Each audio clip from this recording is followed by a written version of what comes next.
কিন্তু মানুষ শান্তি পাচ্ছে না। আমরা বাড়ি দালান কোটা আছে, কিন্তু আমরা মেয়ে রাস্তায় বের হলে টিপিজিং হয়, রাস্তায় বের হলে কখনকে হেনস্থার শিকার হয়, এই ভয়ে আমরা থাকি। রাস্তার ঘরে আমরা তালা দিয়ে না থাকতে পারি না। এই সুখ তো আমার দরকার নাই। রাস্তা হলো, ব্রিজ হলো, কিন্তু আমি ঠিক মতো বসবাস করতে পারি না, ঠিক মতো আমি ঘুমাইতে পারি না। কোথায় কখন পুলিশ আসে, কখন গ্রেপ্তার করে নিয়ে যায়, কি মামলা দেয়। এই 14-15 বছর দেখলাম সবাই আমার পরিবার। আমি যদি অপরাধ করতে আমাকে গ্রেপ্তার করা হয়েছে, আমি ফাঁসির আসামি, কিন্তু আমার সন্তানরা কি করেছে? আমার একটি ছেলে আমাকে দেখতে এসে তাকেও গ্রেপ্তার করা হলো, সে জেল খাটলো। আমি বললাম, বাবা তুই জেল থেকে বের হয়ে গেলে এই দেশে আর থাকবে না, যত হাসিনা থাকবে ক্ষমতায়। হাসিনা ক্ষমতা চলে গেলে তুমি দেশ থেকে দেশে আসিও। কারণ ইতিমধ্যে আমাদের নেতাদের ছেলে থেকে গুম করা হয়েছে, আয়না ঘরে বন্দি করে রাখা হয়ে গেছিল। এই জন্য আমি বলি তুমি চলে যাও, একটাই ছেলে আমি জেলখানায়, তুমি যদি এরকম অবস্থায় পড়ো তো আমার তো বেকায়দায় পড়বে। তিনি চলে গেছেন, তাহলে ওই ছেলে অপরাধটা কি? অপরাধ আমি কিন্তু আমার অপরাধ। কিন্তু এইভাবে একটা 15 বছর আমাদের দুর্বিষহ জীবন গেছে। আমরা কি অবশ্যই ওই অবস্থায় ফিরে যেতে চাই? অবশ্যই চাই। তা পরিবর্তন করতে হলে আমরা মনে করি, আমাদের দেশে মনে করে ওই মানুষের তৈরি আইন দিয়ে মানুষের ভাগ্যের পরিবর্তন হবে না। এই কপালের মালিকটা কে ভাই? এই কপাল বদলাইতে পারে আল্লাহর আইন। সেই আল্লাহর আইনকে আমরা কায়েম করতে চাই। সেই আল্লাহর আইন কায়েম করে মানুষ সুখ এবং শান্তি পাবে ইনশাল্লাহ। আর আইন নিজে নিজে বাস্তবায়ন হয় না। আইন কায়েম করতে হলে, চালু করতে হলে সৎ লোক লাগে। আইন তো ভালো, কিন্তু আইনটা যে প্রয়োগ করবে পুলিশ হোক সরকার হোক, সেটা যে ভালো না হয়, তো ঘুষ দিয়ে আইনটাকে পরিবর্তন করা যায়। এই জন্য সৎ লোক চাই। আল্লাহ নবী সৎ লোক তৈরি করতে মক্কায়। মক্কার লোক ইসলাম চায় নাই, হিজরত করে মদিনায় গেছে। ওই সৎ লোক দিয়ে মদিনা রাষ্ট্র কায়েম করলেন। তারাই মন্ত্রী হইলেন, তারাই গভর্নর হইলেন, তারাই অনেক দায়িত্ব পেলেন। এবং তার মাধ্যমে এমন এক যুগ আসলো, গরিব থাকলো না। হয়তো উমরের সময় মানুষ জাকাতের টাকা গরিবকে দেওয়ার জন্য খুঁজে খুঁজে কোনো গরিব খুঁজে পায় না। আজকে বাংলাদেশের অবস্থা হতে পারে। আমি আজ থেকে 30 বছর আগেরই যদি জেনেছিলাম, 30 বছর আগেই একটা অর্থনৈতিক সমীক্ষা লিখেছিলাম, বাংলাদেশ ব্যাংকগুলোতে যে পরিমাণ টাকা জনগণ রাখে, সেই টাকা যদি জাকাত ধরা হয়, ওই সময় 20,000 কোটি টাকা জাকাত বছরে আসতে পারে। আজকে হয়তো 50,000 কোটি টাকা জাকাত আসতে পারে।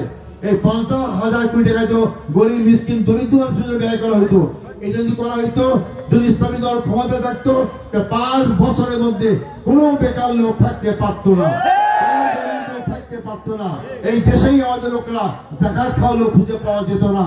কিন্তু আমরা একটা কথা সুখী ফেলে ভুতে খেলে, আমরা তো সেই সুখী দাঁড়িয়েও দেখতে চাই না।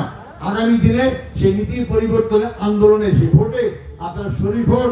ইনশাল্লাহ আমরা আগামী নির্বাচনের মাধ্যমে একটা সহজযোগ্য দেশপ্রেমিক ইসলামিক শক্তিকে যদি ক্ষমতা পাই, তাহলে আমাদের ভাগ্যের পরিবর্তন ইনশাল্লাহ।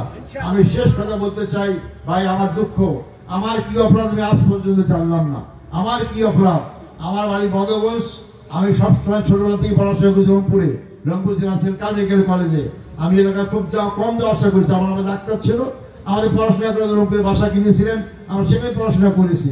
কিন্তু সেই লোককে 71 সালে নাকি আমি ঝাড়ুয়ার বিল, আমি জীবনেও যাই দেখিও নেই, সেই ঝাড়ুয়ার বিলের একটি লোক হত্যা করেছি। সে হত্যার আসামি হিসাবে আমাকে ফাঁসি দেওয়া হলো। কিন্তু যখন রায় দেওয়া হলো ফাঁসির আসামি, তখন যুক্তি কি দেওয়া হলো, যে একটা লোক দেখেছে, কত দূর থেকে দেখেছে আমি মানুষটাকে মারছি, 3 কিলোমিটার দূর থেকে দেখছি। 3 দূর থেকে আমি নাকি মারছি। একজন হচ্ছে 6 কিলোমিটার দূর থেকে, একজন হচ্ছে 9 কিলোমিটার থেকে। তাহলে দেখলাম তারাগঞ্জের লোকদের চোখ তো এত ভালো না, আর বদগঞ্জের লোকদের চোখ খুব ভালো, খুব পাওয়ারফুল চোখ। যার কারণে দুঃখ কথা জানেন, দুঃখ কিন্তু ওইখানে না, দুঃখ বিচারকদের জন্য। যারা বিচারক তাদেরই বিচার করবে, তারা সাক্ষী দেবে, এই সাক্ষীটা সত্য হচ্ছে না মিথ্যা হচ্ছে এটা যাচাই করবে না।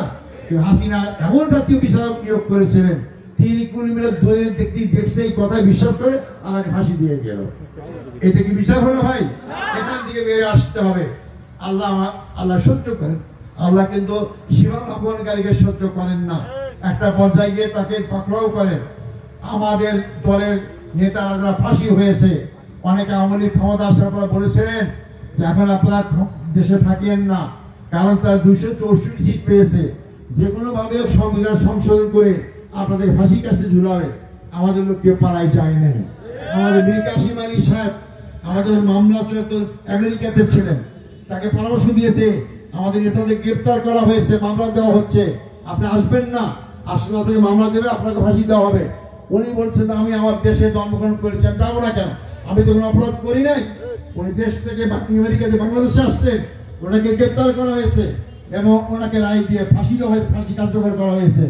আমাদের জামাত ইসলামী লোকরা দেশপ্রেমিক জনগণের পাশে থাকে, তারা পালায় না, কিন্তু গর্ব ভরে মাঝে মাঝে